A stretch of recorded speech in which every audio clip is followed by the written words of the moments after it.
Exodus chapter 37, verse 1. And Bezaleel made an ark of shittim wood. So again, acacia wood. 2 cubits and a half was the length of it, and a cubit and a half the breadth of it, and a cubit and a half the height of it. So 45 inches long, by 27 inches wide, by 27 inches high. And he overlaid it with pure gold within and without, and made a crown, think of crown molding, a crown of gold to go around about. And he cast for it 4 rings of gold to be set by the 4 corners of it, even 2 rings upon the one side of it, and 2 rings upon the other side of it. And he made staves of shittim wood, and overlaid them with gold. And he put the staves into the rings by the side of the ark to bear the ark. And these staves were never to be taken out of the rings. Let's go to Exodus chapter 25, verse 15. And the staves shall be in the rings of the ark, they shall not be taken from it. Back to chapter 37. And he made the mercy seat of pure gold. 2 cubits and a half was the length thereof, and 1 cubit and a half the breadth thereof. So 45 inches by 27 inches. And he made 2 cherubims of gold. Beaten out of 1 piece made he them on the 2 ends of the mercy seat.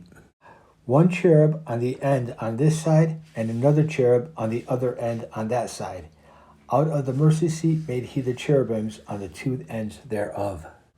And the cherubims spread out their wings on high, and covered with their wings over the mercy seat, with their faces one to another, even to the mercy seatward were the faces of the cherubims. Okay, let's go back to chapter 25, pick it up at verse 21.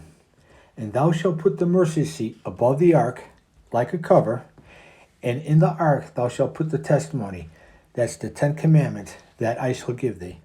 And there I will meet with thee, and I will commune with thee from above the mercy seat, from between the 2 cherubims which are upon the ark of the testimony, of all things which I give thee in commandment unto the children of Israel. So we can refer to the Ark of the Covenant as the Ark of the Testimony, or even the Ark of the 10 Commandments. Remember, the law was the foundation of the covenant, and the stone tablets are the witness, or the testament to that covenant. So let's talk a little bit about the contents of the Ark. Turn to the book of Hebrews and pay close attention to the context. Hebrews chapter 9, verse 1. Then verily, the first covenant, that's the law contained in the Old Testament, had also ordinances of divine services and worldly sanctuaries. This is speaking of the Levitical priesthood and the tabernacle. So up until now, the book of Hebrews is comparing the Old Covenant with all its ordinances to the New Covenant. It's comparing the high priests of the past to Jesus Christ, the everlasting high priest. Verse 2, for there was a tabernacle made, the first, that's the first room, wherein the first room was the candlestick and the table and the showbread, which the first room is called the sanctuary. And after the second veil, this is the second room, the back room, the tabernacle, which is called the holiest of all, or the Holy of Holies. So the subject here is the tabernacle and its rooms, specifically the Holy of Holies. Verse 4, which, the Holy of Holies, had the golden censer and the Ark of the Covenant overlaid around about with gold, wherein was is better read, wherein also was, still speaking about the Holy of Holies, the golden pot that had manna, and Aaron's rod that budded, and the tables of the covenant, or the 10 commandments. The word wherein is not referring to the Ark of the Covenant, as some teach, but it's referring to the Holy of Holies. Remember, the subject matter here is the tabernacle, specifically the Holy of Holies, not the Ark of the Covenant. So these items were not all in the Ark of the Covenant, but rather inside the Holy of Holies. Let's go to Deuteronomy chapter 10, verse 1. At that time the Lord said unto me, unto Moses, this is Moses speaking, hew thee 2 tables of stone like unto the first. So this is the second set. Remember, Moses broke the first set in anger. And come up unto me into the mount, and make thee an ark of wood, that's the Ark of the Covenant. And I will write on the tables the words that were in the first tables which thou breakest, and thou shalt put them in the ark. And I made an ark of shittim wood, acacia wood if you remember, and hewed 2 tables of stones onto the first, and went into the mount, having the 2 tables in mine hand. And he wrote on the tables, according to the first writing, the 10 Commandments, which the Lord spake unto you in the mount out of the midst of the fire, in the day of the assembly. And the Lord gave them unto me. And I turned myself and came down from the mount, and put the tables in the ark which I had made, and there they be, as the Lord commanded me. So we know the 10 Commandments were definitely put inside the ark. But what about Aaron's rod that budded? Let's go to Numbers chapter 17, verse 6. And Moses spake unto the children of Israel, and every one of their princes gave him a rod apiece, for each prince one, according to their father's house, even 12 rods, and the rod of Aaron was among their rods. So the people are starting to question the priestly authority of Aaron. And Moses laid up the rods before the Lord. This is before the Ark of the Covenant, where the Lord's presence was, in the tabernacle of witness. And it came to pass that on the morrow Moses went into the tabernacle of witness, and behold, the rod of Aaron for the house of Levi was budded, and brought forth buds, and bloomed blossoms, and yielded almonds. And Moses brought out all the rods from before the Lord unto all the children of Israel, and they looked, and took every man his rod.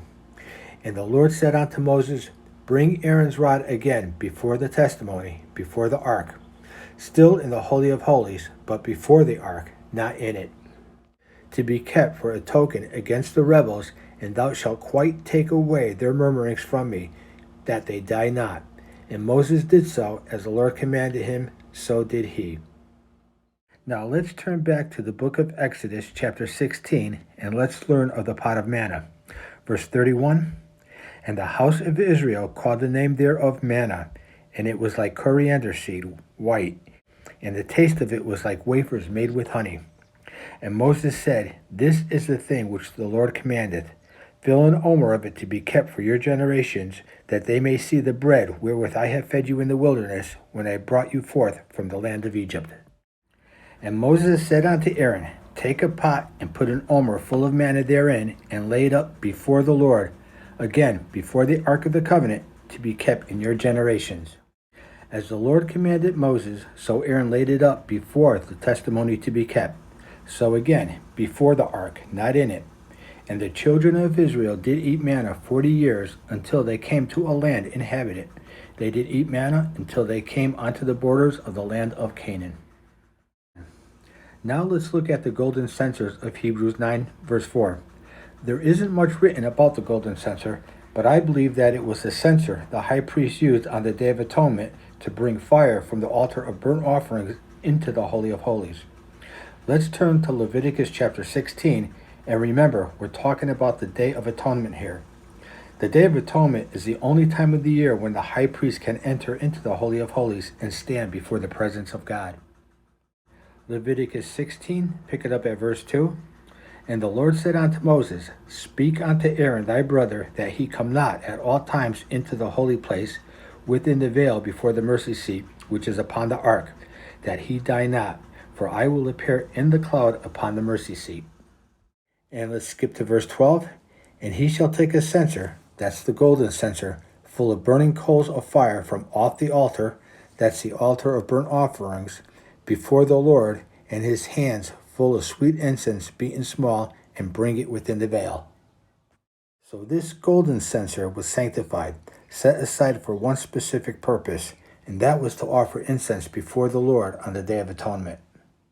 Verse 13, And he shall put the incense upon the fire, so he would sprinkle incense on the burning coals that's in the censer before the Lord, that the cloud of incense may cover the mercy seat that is upon the testimony. That's the ark of the testimony, or the ark of the 10 Commandments, that he die not.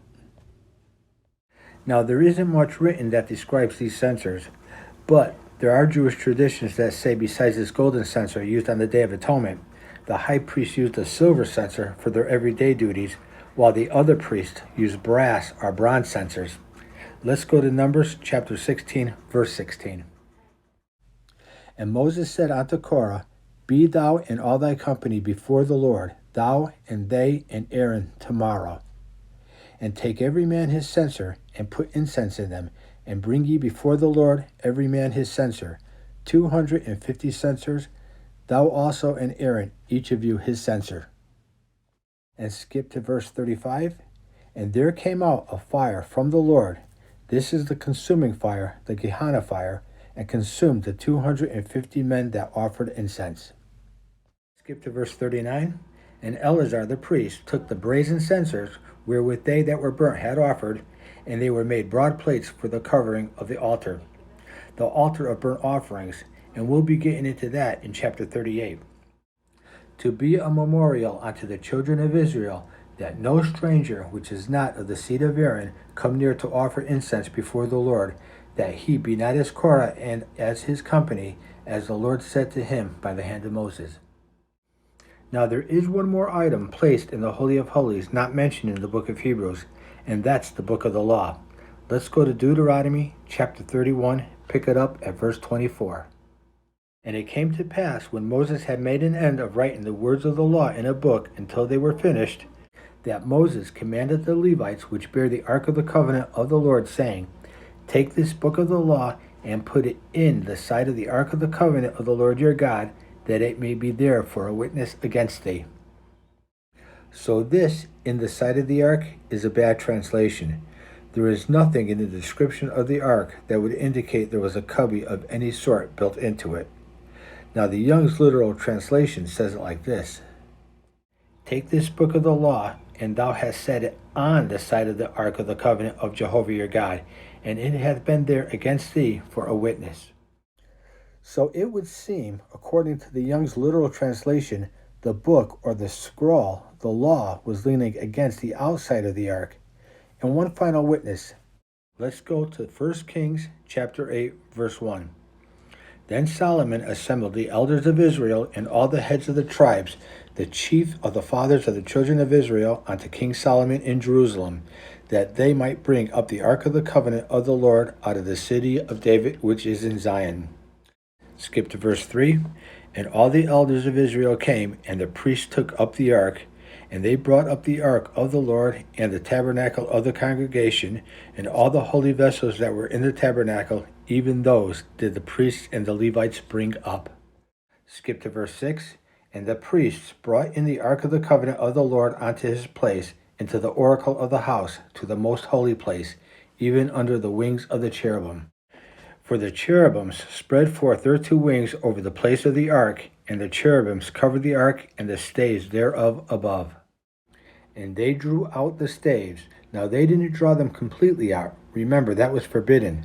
But they drew them out far enough that one end poked into the holy place, that the ends of the staves were seen out in the holy place before the oracle, and they were not seen without, and there they are unto this day. Verse 9, and listen carefully. There was nothing in the ark save the 2 tables of stone, that's the 10 commandments, which Moses put there at Horeb, when the Lord made a covenant with the children of Israel when they came out of the land of Egypt. So once again, the 10 commandments are also known as the testimony of God. It was the agreement or the covenant that God made with the children of Israel, and the tablets are the witness or the testament to that covenant. Let's go back to the book of Exodus. Let's go to chapter 19, verse 5. Now therefore, if you will obey my voice indeed, and keep my covenant, then ye shall be a peculiar treasure unto me above all people, for all the earth is mine. And ye shall be unto me a kingdom of priests and an holy nation. These are the words which thou shalt speak unto the children of Israel. And Moses came and called the elders of the people, and laid before their faces all the words which the Lord commanded him. And all the people answered together and said, All that the Lord hath spoken we will do. So they agreed to the covenant, and Moses returned the words of the people unto the Lord. So these commandments were written in stone and placed in the ark for an everlasting covenant. So one more word about the ark of the covenant. There are 2 Hebrew words for the word ark. Tebah, which is the Strong's word H8392, simply means a box, and it's the word used for Noah's boat and for the basket that the baby Moses was placed into. The other word is Arun. It's the Strong's word H727, and it too means a box or a chest, and it's the word used for the Ark of the Covenant.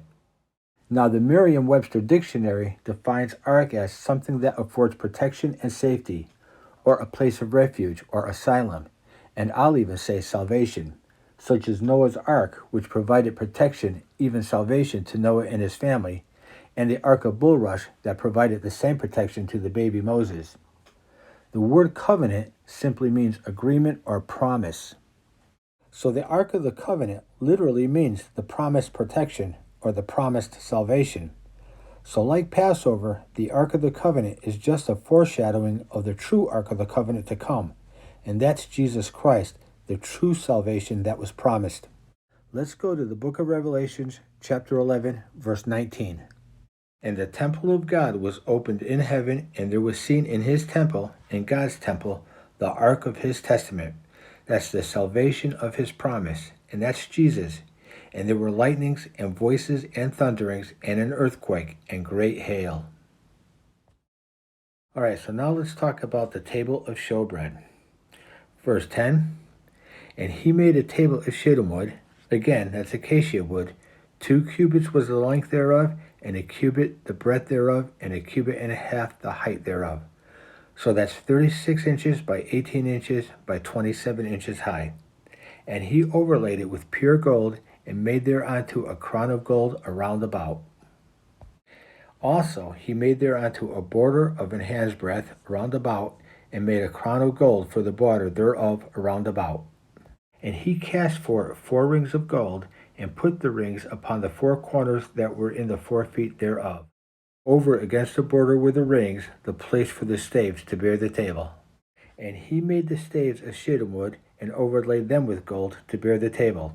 And he made the vessels which were upon the table, his dishes, and his spoons, and his bowls, and his covers, to cover withal of pure gold. And turn to chapter 25, verse 30. And thou shalt set upon the table showbread before me always. Now let's turn to the book of Leviticus and learn a little bit about the showbread. Let's go to chapter 24, verse 5. And thou shalt take fine flour, and bake 12 cakes thereof, 2/10 deal. 1/10 deal is about a half a gallon dry measure. So about 1 gallon dry measure shall be in 1 cake. The Hebrew word for cake is challah. Verse 6, and thou shalt set them in 2 rows, 6 on a row, upon the pure table before the Lord. So 12 loaves, representing the 12 tribes of Israel. And thou shalt put pure frankincense upon each roll, that it may be on the bread for a memorial, even an offering made by fire unto the Lord. So once a week, as a priest would eat this bread, they would take some of the frankincense and sprinkle it on the altar of incense, the smoke of it representing the prayers of the offerers, the people of the 12 tribes. So again, these priests are acting as mediators, a foreshadowing for Jesus, our everlasting mediator.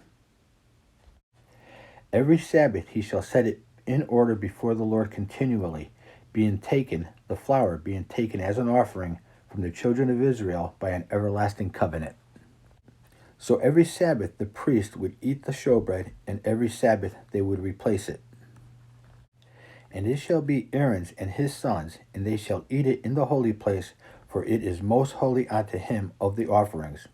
And I'll add, of all the offerings of the Lord made by fire by a perpetual statute. So this is interesting. Others of the offerings are referred to as most holy to the Lord, but this particular offering is most holy to him of the offerings, implying of all the offerings. So why is this offering the most holy of all? Well, I suspect that it's because the bread represents the bread of life, and that's Jesus and his sacrifice for us once and for all time. Remember the Passover and its significance?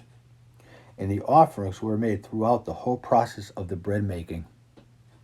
Let's go to the book of Numbers, chapter 15, verse 17.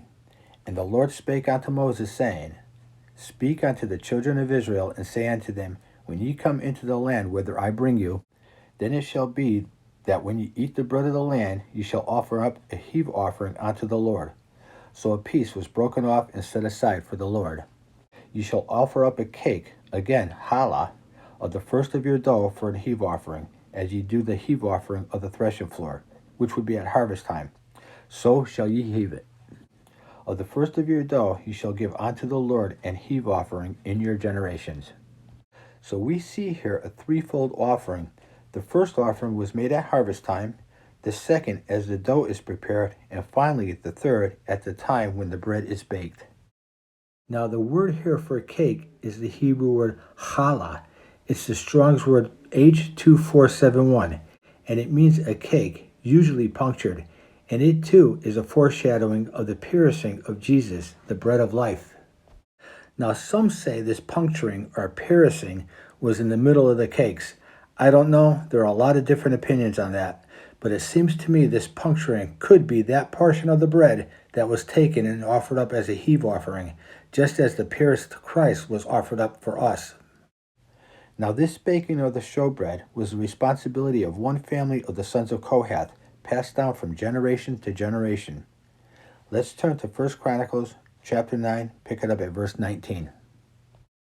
And Shallum, the son of Korah, the son of Abiasath, the son of Korah, and his brethren of the house of his fathers, the Korahites, were over the work of the service, keepers of the gates of the tabernacle, and their fathers, that's their ancestors all the way back to Korah, being over the hosts of the Lord, were keepers of the entry.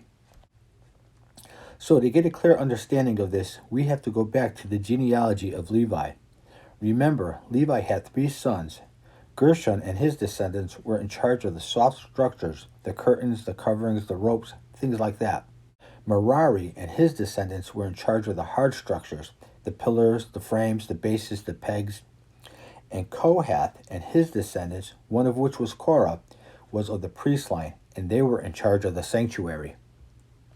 And Phinehas, the son of Eleazar, that's the high priest, was ruler over them in times past. The high priests were in charge of the whole priest line, and the Lord was with him.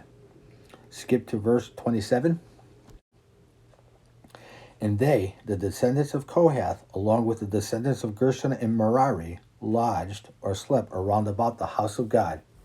So they set their tents up around the outside of the outer tabernacle, because the charge was upon them, and the opening thereof every morning pertained to them.